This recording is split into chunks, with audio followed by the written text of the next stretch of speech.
कक्षा 10वीं के छात्र लगातार कमेंट कर रहे थे कि प्री बोर्ड परीक्षा 2026 का हमारा हिंदी विषय का पेपर लेकर के आइए। तो ये आ चुका है आपका एक सैंपल क्वेश्चन पेपर जो कि आपको रेडी करके जाना है। और मैंने एक और मॉडल पेपर आपको रेडी करवाया है, वो जरूर से देख लेना। सारे क्वेश्चन उसके रेडी कर लो, ये कर लो, सारे इंपॉर्टेंट क्वेश्चन इसमें आपके फंस जाएंगे। ठीक है, तो इस प्रकार से आपके पेपर का पैटर्न रहने वाला है। एंड निर्देश आपके स्टार्टिंग में सारे के सारे दिए गए हैं। इसमें मैं 23 तक के टोटल क्वेश्चन के आंसर बताने वाला हूँ आपको, सारे के सारे। ठीक है, तो ध्यान से आपको देखते चलना है। सबसे पहले आपके आएंगे पेपर में आपके सही विकल्प। ठीक है, तो पहला क्वेश्चन कह रहा है छायावाद के आधार स्तंभ कवि नहीं है। निराला, जयशंकर प्रसाद, महादेवी वर्मा, सूरदास। देखो, तो नहीं है पूछा गया है, तो क्या है इसका आंसर? सूरदास इसका करेक्ट आंसर आपका हो जाएगा। अगला है कि नंद नंदन का प्रयोग किया गया है उद्धव के लिए, कृष्ण के लिए, गोपियों के लिए, सूरदास के लिए। तो कृष्ण के लिए इसका करेक्ट आंसर हो जाएगा बी नंबर ऑप्शन। अगला है कि काव्य के भेद होते हैं। काव्य के कितने भेद होते हैं? तो दो भेद होते हैं। एक होता है आपका दृश्य काव्य और एक होता है आपका श्रव्य काव्य। ठीक है, दोनों को आपको याद रखना है। तो ये होते हैं काव्य के दो भेद। ठीक है, ये हो जाएगा इसका आंसर। अगला है नेताजी का चश्मा 5 की विधा खालिस्तान है। तो नेताजी का चश्मा 5 की जो विधा है वो एकांकी है, निबंध है, व्यंग है, कहानी है। तो वह एक कहानी है। इस प्रकार से आपको द आंसर लिखना है।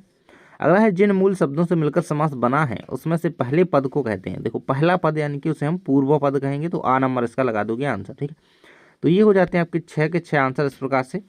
पहले का क्या है? दा नंबर ऑप्शन है, दूसरे का बा नंबर ऑप्शन है, तीसरे का है बा। ठीक है, चौथे का दा है, पांचवे का आपका आ है, और छठवें में क्या है? माँ ने भोलानाथ के घाव पर लगाया है। तो क्या लगाया था? पिसी हुई हल्दी लगाई थी। इस प्रकार से 6 हो जाते हैं स्टार्टिंग के सही विकल्प कंप्लीट। इसके बाद आपके रिक्त स्थान आ जाते हैं। पहला कह रहा है सूरदास जी मुख्यतः खालिस्तान रस के कवि हैं। तो वात्सल्य रस के कवि हैं। तो दूसरे के पहले का आंसर वात्सल्य आपको लगा देना है इस प्रकार से। अगला है गोपियों ने मधुर संबोधन या मधुकर संबोधन किसके लिए किया है? तो मधुकर संबोधन उद्धव के लिए किया है। ठीक है, उद्धव इसका करेक्ट आंसर है आपका। ठीक है, अगला है वीर रस का स्थायी भाव खालिस्तान है। तो वीर रस का उत्साह होता है। ठीक है, उत्साह। ठीक है, ये हो जाएगा। अगला है चौपाई के प्रत्येक चरण में खालिस्तान में आता है। तो 16-16 आंसर हो जाएगा, 16-16। प्रतिमा बनाने वाले का नाम खालिस्तान था। तो श्यामलाल, मोतीलाल।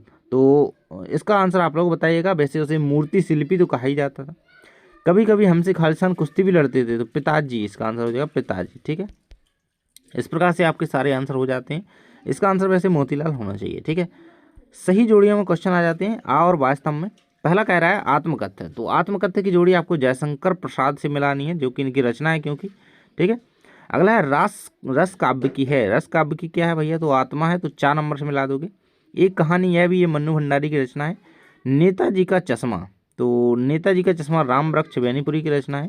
ठीक है, नेताजी का चश्मा राम वृक्ष बेनीपुरी जी नहीं, नेताजी का चश्मा स्वयं प्रकाश की रचना है। ठीक है, रामचरितमानस ये क्या है आपका? एक महाकाव्य है। माता का आंचल यह है शिव पूजन सहाय की रचना है। ठीक है, तो एक्स्ट्रा इसमें ये था, ये शरीर था, बस यही। ठीक है, बाकी आंसर मैंने आपके 6 के 6 बता दिए हैं। सत्य सत्य आ जाती हैं। पहला कह रहा है गोपियाँ कृष्ण द्वारा चुराए गए अपने मन को वापस मांग रही हैं। तो फर्स्ट नंबर का आपका बिल्कुल से सही हो जाएगा। ठीक है, दूसरा है वीर व्यक्ति अपनी प्रशंसा स्वयं करते हैं। दूसरा गलत हो जाएगा। रस के 7 अंग हैं। तो ये भी गलत हो जाएगा क्योंकि रस के 4 अंग होते हैं। उपकार मानने वाला कृतज्ञ कहलाता है। ये बिल्कुल सही है। ठीक है, तो पहले ये हो जाते हैं सही गलत। ठीक है, अगला है नेताजी की मूर्ति संगमरमर की थी। ये सही हो जाएगा। तारकेश्वर नाथ ही भोलानाथ थे। ये भी सही हो जाएगा। ठीक है, मतलब सारे आपके सही हैं और ये दोनों आपके गलत हैं। ठीक है, मतलब थर्ड और दो सेकंड थर्ड हैं वो गलत हैं, बाकी सारे सही हैं। एक शब्द वाक्य में उत्तर में पहला क्वेश्चन कह रहा है गोपियों ने भ्रमर के बहाने किस पर व्यंग के बाण छोड़े हैं? तो उद्धव पर व्यंग के बाण छोड़े हैं। तो इसका आंसर आपको क्या लगा देना है? उद्धव लगा देना है। इस प्रकार से उद्धव इसका आंसर लिख दोगे। अगला है कि सूरदास भक्ति काल की किस शाखा के कवि हैं? तो कृष्ण भक्ति शाखा के कवि हैं। ठीक है, कृष्ण भक्ति शाखा, इसका आंसर आपको कृष्ण भक्ति शाखा लिख देना है। अगला है गणों की कुल संख्या कितनी है? तो गणों की कुल संख्या 8 है। ठीक है, कंपनी के काम के सिलसिले में कस्बे से कौन गुजरता था? तो बाबूजी, इसका आंसर आपको बाबू और जी भी लिख सकते हैं इस प्रकार से। ठीक है, प्रतिदिन में कौन सा समास है? तो यहाँ पे आपका अव्ययी भाव आपको इसका आंसर लिखना है। ठीक है, अव्ययी भाव आंसर लिख देना। अगला है बरखा के बंद होते ही बाग में क्या नजर आए? तो बरखा के बंद होते ही बाग में बिच्छू नजर आए। ठीक है, बिच्छू आपको इसका आंसर लिख देना है। ठीक है, ये हो जाएंगे। इसके बाद आ जाते हैं आपका 6वें नंबर में प्रगतिवाद की कोई 2 विशेषताएं या प्रवृत्तियां लिखिए। अथवा में नई कविता की कोई 2 विशेषताएं या प्रवृत्तियां लिखिए। 7वें नंबर में है सूरदास जी की रचनाओं के नाम काव्यगत विशेषता लिखिए। जयशंकर प्रसाद की रचनाएं और विशेषताएं लिखिए। ठीक है, देखो तो 6 और 7 बाकी सारे क्वेश्चन के आंसर नीचे हैं, तो चलिए मैं आपको बता देता हूँ। ठीक है, तो यहाँ पे तो पहले 6वें का आंसर देख लो। ठीक है, 6वें का आंसर प्रगतिवाद की विशेषता देखो, यथार्थ जीवन का चित्रण है, शोषण और न्याय का विरोध किया गया है, और ये अथवा वाले का आंसर नई कविता की विशेषता दी गई है। ठीक है, तो ये 6वें का पूरा आंसर देख लेगा, स्क्रीनशॉट कर लेना। ठीक है, ये रहेगा 7वें का टोटली आंसर। 7वें में पहले सूरदास की रचनाएं पूछी गई थी, विशेषताएं पूछी गई थी, और 7वें का अथवा में जयशंकर प्रसाद की रचनाएं पूछी गई थी, जो कि कामायनी आत्मकथ्य वगैरह हो जाती हैं, और ये लिख देना इनकी यहाँ पे विशेषताएं। ठीक है, तो 6 और 7 का आंसर हो जाता है आपका कंप्लीट। इसके बाद हम अगले 8, 9, 10, 11, 12 को देख लेते हैं। 8 में ऊर्ध्व के व्यवहार की तुलना किस किस से की गई है। उत्साह कविता में बादल किन अर्थों की ओर संकेत करता है। परशुराम की क्रोध करने पर लक्ष्मण के धनुष टूट जाने के कौन कौन से उन्होंने तर्क दिए। लक्ष्मण ने वीर योद्धा की क्या विशेषता बताई। दोहा छंद की परिभाषा उदाहरण से लिखिए। मानविक अलंकार की परिभाषा उदाहरण से लिखिए। महाकाव्य और खंड काव्य में अंतर लिखिए। रस के अंगों के नाम लिखिए। ठीक है, सारे क्वेश्चन देख लो एक बार। रिपोर्टाज किसे कहते हैं, हिंदी में उपन्यास सम्राट किसे कहते हैं, उनके 2 उपन्यासों के नाम लिखिए। ठीक है, तो ये देखो मन्नू भंडारी की भाषा शैली, स्वयं प्रकाश की भाषा शैली रचना है, नाटक एकांकी में अंतर, कहानी उपन्यास में अंतर है ना। भगत की पुत्र बद्दू ने अकेला क्यों नहीं छोड़ना चाहती थी। मूर्ति पर लगा सरकंडे का चश्मा क्या उम्मीद जगाता है ना। इनको वाक्य परिवर्तन करना है। ठीक है, तो ये क्वेश्चन ऐसे हैं जो हर बार बोर्ड एग्जाम में आ रहे हैं, और बोर्ड के लिए इन्हें रेडी कर लेना। ठीक है, चलिए इनके आंसर बता देता हूँ मैं आपको 16 तक। ठीक है, 16 तक हम आंसर नीचे देख लेते हैं, तो लाइक सब्सक्राइब कर लेना चैनल को। ठीक है, देखो यहाँ से 8 से हम देख रहे हैं आगे, ये रहेगा 8वें नंबर के क्वेश्चन का आंसर, स्क्रीनशॉट कर सकते हो। ये 9वीं का आंसर रहेगा, है ना, धनुष के टूट जाने के क्या क्या तर्क दिए। ठीक है, और लक्ष्मण ने वीर योद्धा की क्या विशेषता बताई, तो ये लिख देना बिल्कुल तरीके से। ठीक है, 10वें में दोहा छंद की परिभाषा थी, मानवीय गण अलंकार की परिभाषा पूछी गई थी, तो ये दोनों को बिल्कुल अच्छी तरीके से लिख देना। ठीक है, ये रहेगा। ठीक है, दोहा छंद में क्या होती हैं आपकी 13-11 मात्राएं होती हैं द्वितीय चतुर्थ के अंतर से। ठीक है, और ये रहेगा आपका यहाँ पे, जहाँ पे प्राकृतिक चीज़ों से मानो किसी भी वस्तु का निर्जीव वस्तु का मानवीकरण किया जाए, वो मानवीकरण अलंकार होता है। ठीक है, ये रहेगा 11 का उत्तर, जिसमें महाकाव्य और खंडकाव्य में अंतर लिखा गया है, अथवा में रस के अंग लिखे गए हैं। ठीक है, रस के अंग 4 होते हैं, स्थायी भाव, व्यवहार और संचारी भाव। ठीक है, 12 में रिपोर्टाज पूछा गया था, और रिपोर्टाज का उदाहरण है कुंभ का मेला, इस प्रकार से आप लिख सकते हो। ठीक है, अथवा में था उपन्यास सम्राट कौन कहा जाता है, तो मुंशी प्रेमचंद को कहा जाता है। इनके उपन्यास हैं गोदान गबन, है ना, ये है। अगला है नाटक एकांकी में अंतर पूछा गया था, और कहानी उपन्यास में अंतर पूछा गया था। ठीक है, तो ये 13 का आंसर रहेगा आपका। ठीक है, चैनल को सब्सक्राइब जरूर से कर लेना, बोर्ड एग्जाम पास है भैया। ठीक है, अगला 14 में था मन्नू भंडारी की भाषा शैली और रचना लिखनी थी, तो भाषा शैली क्या है इनकी, सरल और प्रभावशाली है। इतने में तो काम चलेगा नहीं भैया, थोड़ा सा और लिख देना इसके लिए, है ना।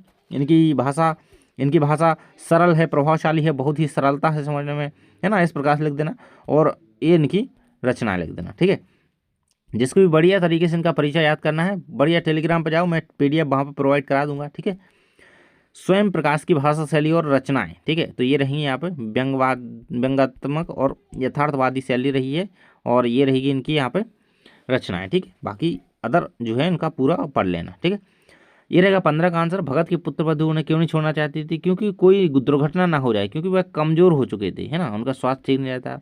मूर्ति पर लगा सरकंडे का चश्मा क्या उम्मीद जगाता था, तो ये आंसर आपका दिया गया है। ठीक है, 16 में आपको वाक्य परिवर्तन करना था। ठीक है, मैं कल भोपाल जाऊंगी, प्रश्नवाचक क्या मैं कल भोपाल जाऊंगी, क्वेश्चन मार्क लगाना मत भूलना। ठीक है, ये लगा हुआ है।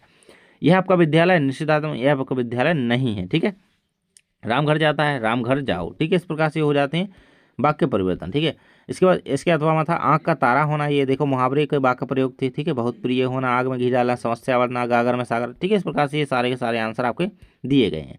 17 का आंसर आपका दिया गया है माता का आंचल शीर्षक की उपयुक्तता बताइए। गंतुक को मेहनत का स्वास्थ्यों का सर क्यों कहा जाता है, इस प्रकार से इसका आंसर कर लेना है। देखिए आंसर क्वेश्चन दिखा देता हूँ मैं आपको आगे के, तो क्वेश्चन देख लो एक बार ध्यान से। 17 से आगे के देखो यही क्वेश्चन है ना, माता का आंचल शीर्षक गंतुक को मेहनत का स्वास्थ्यों का सैर क्यों कहा गया है। ठीक है, 18 में आपकी व्याख्या आती है, तो बादल गरजो वाला पढ़ लेना, मतलब गुनगुना कर कह जाता है ना, अपनी बात यही।